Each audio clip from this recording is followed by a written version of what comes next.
Tally prime course की इस श्रृंखला में अभी तक हमने अकाउंट्स ओनली वर्क को सीखा है और आज की इस क्लास से हम शुरुआत करने जा रहे हैं अकाउंट्स विथ इन्वेंट्री मेथड की। अकाउंट्स ओनली मेथड के माध्यम से हम केवल उन कंपनीज की ही अकाउंटिंग कर सकते हैं जो सर्विस कैटेगरी से संबंधित होती है, जैसे doctors, teachers, coaching centres, advocates आदि। लेकिन अकाउंट्स विथ इन्वेंट्री मेथड के माध्यम से हम टैली प्राइम में अकाउंट्स के साथ साथ inventory management means stock management भी कर पाते हैं, जिससे ऐसे ट्रेडर्स जो अपने बिजनेस में अलग अलग टाइप के गुड्स को खरीदते और बेचते हैं या जो मैन्युफैक्चरर्स हैं उनके लिए भी अकाउंट्स को मेंटेन कर पाएंगे। आपने ध्यान दिया होगा जब हम अकाउंट्स ओनली में कोई ट्रांजैक्शन करते हैं, सपोज हमारे सामने एक ट्रांजैक्शन है परचेज गुड्स फ्रॉम रोहित ₹5000। इस तरह का जब ट्रांजैक्शन हमारे सामने आता है तो दोस्तों इसकी सिंपल हम एंट्री करते हैं purchase account DR to cash. अब दोस्तों इस टाइप की एंट्री में हमें ये पता नहीं चलता कि हमने किस टाइप का गुड्स परचेज किया है, कितनी क्वांटिटी में परचेज किया है, किस रेट में परचेज किया है। ये सारी चीज़ें अकाउंट्स ओनली मोड में हमें क्लियर नहीं हो पाती। इसी वजह से हमें अकाउंट्स विथ इन्वेंट्री मेथड का यूज़ करना होता है।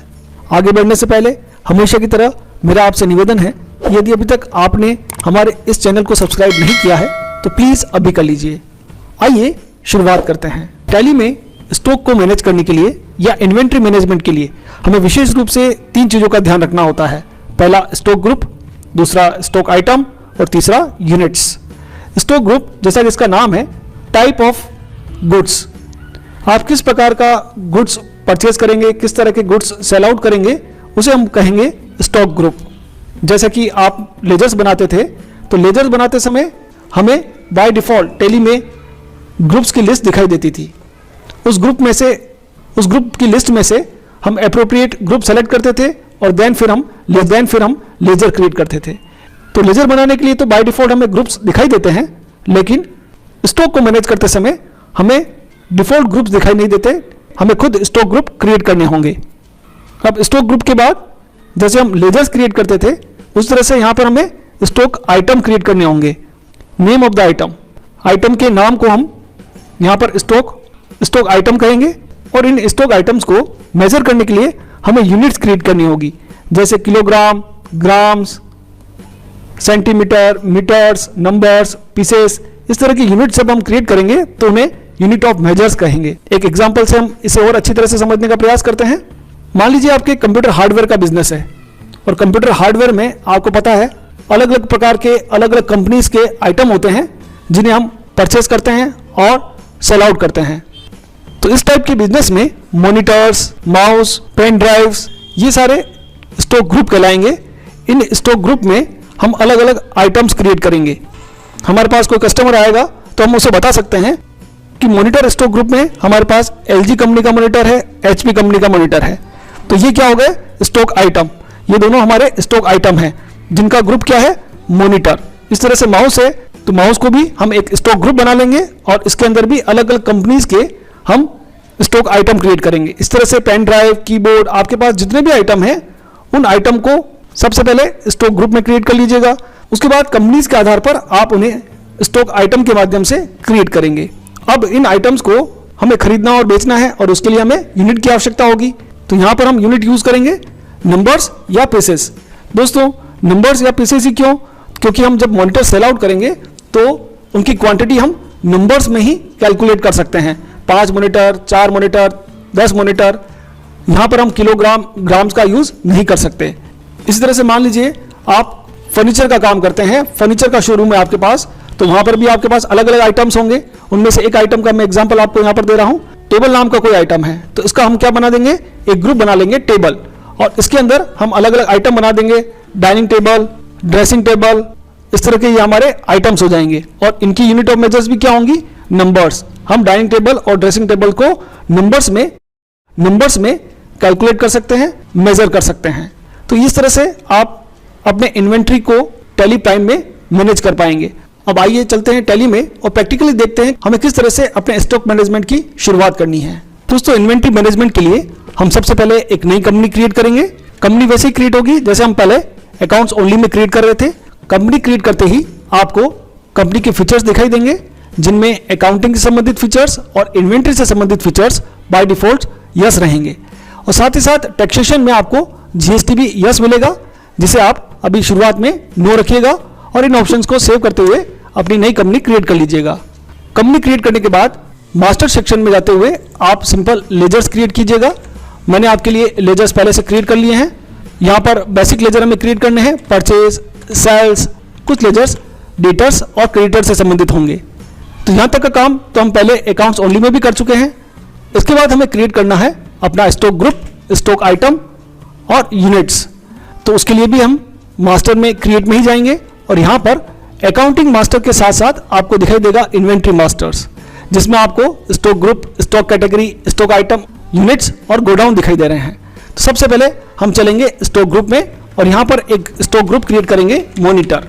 जैसा कि मैंने बताया हमारे कंप्यूटर हार्डवेयर का बिजनेस है, तो सबसे पहले मैं यहाँ पर एक स्टॉक ग्रुप क्रिएट कर रहा हूँ मॉनिटर। इसे प्राइमरी में रखूंगा और नीचे आपको एक लाइन दिखाई दे रही है, should quantities of item be added. It means tally आपसे पूछ रहा है कि क्या आप जो मॉनिटर परचेस करेंगे उसमें जितने भी आइटम आप परचेस करेंगे क्या उनकी टोटल आपको करनी है। तो इसके लिए हमें इस ऑप्शन को यस रखना है ताकि स्टॉक का रिपोर्ट देखते समय हमारे सामने total number of items display हो सके। तो इस तरह से मैंने एक स्टॉक ग्रुप क्रिएट कर लिया मॉनिटर। अब फिर से आपको एस्केप करते हुए बाहर आना है और अब जाना है आपको स्टॉक आइटम क्रिएट करने के लिए। तो स्टॉक आइटम में हम यहाँ पर क्रिएट कर लेते हैं एलजी मॉनिटर। नेम में आपको स्टॉक आइटम का नाम लिखना है, देन एंटर प्रेस करना है और यहाँ पर सेलेक्ट करना है स्टॉक ग्रुप को। जितने भी ग्रुप्स आपने क्रिएट कर रखे होंगे उन सब की लिस्ट यहाँ पर डिस्प्ले होगी, उसमें से आप अपना स्टॉक ग्रुप सेलेक्ट कीजिएगा। जैसे मैं यहाँ पर एलजी मॉनिटर बना रहा हूँ और इसके लिए मैंने मॉनिटर ग्रुप क्रिएट किया है, तो यहाँ पर हम मॉनिटर ग्रुप को सेलेक्ट करेंगे। देन यहाँ पर टैली हमसे पूछता है यूनिट्स कि ये जो आइटम आप क्रिएट कर रहे हैं इसे आप किस यूनिट में मेजर करने वाले हैं। और फर्स्ट टाइम पर हमें यूनिट क्रिएट करनी होती है, उसके लिए शॉर्टकट है ऑल्ट के साथ सी प्रेस कर लीजिएगा या फिर यहाँ पर आपको क्रिएट दिखाई दे रहा है, आप क्रिएट पर भी क्लिक कर सकते हैं। यूनिट क्रिएशन के लिए हमें जो बॉक्स दिखाई देता है उस बॉक्स में सिंबल टैली पूछता है। जैसे किलोग्राम यूनिट बना रहे हैं तो उसका सिंबल केजी होगा, सेंटीमीटर बना रहे हैं तो सीएम होगा, और नंबर्स बना रहे हैं या पीसेस बना रहे हैं तो उसके लिए हम एनओएस नंबर्स का यूज कर सकते हैं। नीचे फॉर्मल नेम आप टाइप करना चाहें कि एनओएस इसकी फुल फॉर्म क्या होती है तो आप यहाँ नंबर्स लिख सकते हैं और इसके नीचे लिखा हुआ है नंबर ऑफ डेसिमल प्लेसेस। दोस्तों अभी हमें इसकी आवश्यकता नहीं है, हम यहाँ पर 0 ही रहने देंगे, लेकिन ये हम आगे आने वाली क्लासेस में पढ़ेंगे कि इसका क्या यूज़ है। यदि आप ऐसा कोई आइटम परचेज और सेल करते हैं जिनमें डेसिमल प्लेसेस का यूज़ होता है, जैसे कोई आइटम आप किलोग्राम में परचेज करते हैं, ग्राम्स में परचेज करते हैं या सेल करते हैं, तो उसके लिए आपको नंबर ऑफ डेसिमल प्लेसेस का यूज़ करना होगा। सपोज आपके पास क्वांटिटी है 1 किलो 500 ग्राम, उसके लिए आपको 1.500 लिखना होगा। मीन्स डेसिमल के बाद आपको 3 डिजिट्स की आवश्यकता होगी और इस काम के लिए हमें डेसिमल प्लेसेस यहाँ पर पुट करना होगा 3। लेकिन चूंकि हम मॉनिटर सेल आउट करेंगे और मॉनिटर में डेसिमल प्लेसेस का यूज़ नहीं होगा, तो बाय डिफ़ॉल्ट जो यहाँ पर 0 दिया गया है उसी को यूज़ करते हुए इसे सेव कर लेंगे। अभी हमारे पास कोई ओपनिंग बैलेंस नहीं है, इसलिए यहाँ पर हम कोई ओपनिंग बैलेंस अभी इनपुट नहीं करेंगे और इसे सेव कर लेंगे।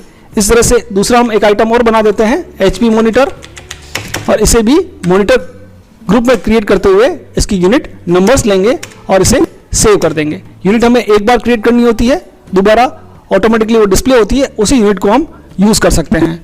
तो स्टॉक आइटम से भी हम यूनिट क्रिएट कर सकते हैं, अदरवाइज यूनिट के लिए हमें अलग से ऑप्शन दिया गया है, यहाँ जाते हुए भी यहाँ से भी हम यूनिट क्रिएट कर पाएंगे। तो हमारे लिए स्टॉक ग्रुप क्रिएट हो गया है, स्टॉक आइटम क्रिएट हो गए हैं और लेजर्स हमने क्रिएट कर लिए हैं। अब एंट्रीज पोस्ट करने के लिए हमें ट्रांजैक्शन सेक्शन में दिया गया है वाउचर्स।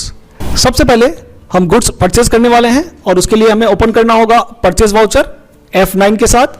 हमारे सामने ट्रांजैक्शन है purchase 10 norms LG monitor @5000। 10 LG के मॉनिटर हमने खरीदे जिसमें एक का मूल्य 5000 रुपये है और ये ट्रांजैक्शन हम कैश करने वाले हैं। तो सबसे पहले ऊपर आपको दिखाई दे रहा है सप्लायर इनवॉइस नंबर। यहाँ पर आप जो परचेज का बिल आपको मिलेगा उसमें एक नंबर होगा, वो नंबर आप यहाँ पर पुट कीजिएगा। पार्टी अकाउंट नेम में हम यहाँ पर कैश रखेंगे क्योंकि हम ये कैश ट्रांजैक्शन पोस्ट करने वाले हैं। परचेज लेजर सेक्शन में हम परचेज लेजर को यूज़ करेंगे और नेम ऑफ आइटम में हमें उस आइटम का नेम सेलेक्ट करना है जिसे हम परचेज करने वाले हैं। तो एलजी मॉनिटर हम सबसे पहले परचेज करेंगे 10 नॉर्म्स, रेट 5000 ईच। बस आपको टैली जो भी पूछ रहा है वो आप इनपुट करते जाइए। सबसे पहले नेम ऑफ आइटम, देन फिर क्वांटिटी, फिर रेट, इस तरह से हमारी एक सिंपल एंट्री हमने पोस्ट कर दी है। दोस्तों इसी एंट्री को यदि हम DRCR मोड में देखना चाहते हैं तो उसके लिए हमें मोड चेंज करना होगा, और मोड चेंज करने के लिए आपको प्रेस करना है कंट्रोल के साथ H और सेलेक्ट करना है एज वाउचर।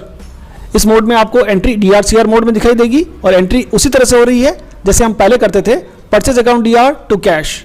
लेकिन अभी हमने जिस मोड में एंट्री की है वो है आइटम इनवॉइस। इस मोड में एंट्री करना आसान है, और आपने सुना होगा कि कई लोग पूछते हैं कि आपको बिल बनाना आता है, तो ये बिल बनाने वाला मोड है जिसे हम इनवॉइस मोड कहते हैं। अब नेक्स्ट ट्रांजैक्शन हमारे सामने आता है जिसमें हम गुड्स उधार परचेज कर रहे हैं। मान लीजिए नेक्स्ट ट्रांजैक्शन है हमारे पास जिसमें हमने राज इन्फोटेक से same item LG monitor purchase किया है। तो अब जैसे ही हम नेम ऑफ आइटम में LG सेलेक्ट करते हैं तो आप देखेंगे कि उसके सामने आपको 10 नॉर्म्स लिखा हुआ आ रहा है। इट मीन्स पहले से हमारे स्टॉक में इस आइटम की 10 क्वांटिटीज रखी हुई है और अब हम और उसे परचेज करने वाले हैं। फिर से हमने 10 आइटम्स परचेज किए हैं और इस ट्रांजेक्शन में मैं दूसरा आइटम HP मॉनिटर भी परचेज करने वाला हूं। उसकी भी 10 क्वांटिटीज में परचेज करने वाला हूं और उसकी रेट मैंने 4000 पुट कर दी है। अब यहाँ पर दोनों आइटम एक ही इनवॉइस में हमने पोस्ट कर दिए हैं। जैसे आप एंट्री पोस्ट करने जाते हैं तो दोस्तों यहाँ पर आपको दिखाई देता है method of bill adjustment. Next class में हम डिस्कस करेंगे कि new reference, against reference, advance और ऑन अकाउंट, ये चारों मेथड क्या हैं और किस तरह से इन्हें यूज करते हैं। अभी आप न्यू रेफरेंस को लेते हुए एंटर प्रेस करते हुए इन्हें सेव कर लीजिएगा। अब मान लीजिए हमारे मैनेजर ने हमसे पूछा कि हमारे स्टॉक में टोटल नंबर ऑफ आइटम्स कितने रखे हुए हैं। तो स्टॉक की रिपोर्ट देखने के लिए हमें जाना होता है गेटवे ऑफ टैली में, और यहाँ आपको मिलेगा स्टॉक समरी। स्टॉक समरी नाम का जो ऑप्शन है इसमें हमें टोटल नंबर ऑफ आइटम्स के बारे में पता चलता है कि टोटल हमारे पास अभी मॉनिटर रखे हुए हैं 30 नॉर्म्स, और किस किस कंपनी के हैं तो उसके लिए आपको एंटर प्रेस करना है। HP मॉनिटर रखे हुए हैं 10 और LG मॉनिटर रखे हुए हैं 20 नॉर्म्स। अब हमने ये कब परचेज किए तो आप पर्टिकुलर किसी भी आइटम को सेलेक्ट कीजिएगा और एंटर प्रेस कीजिएगा।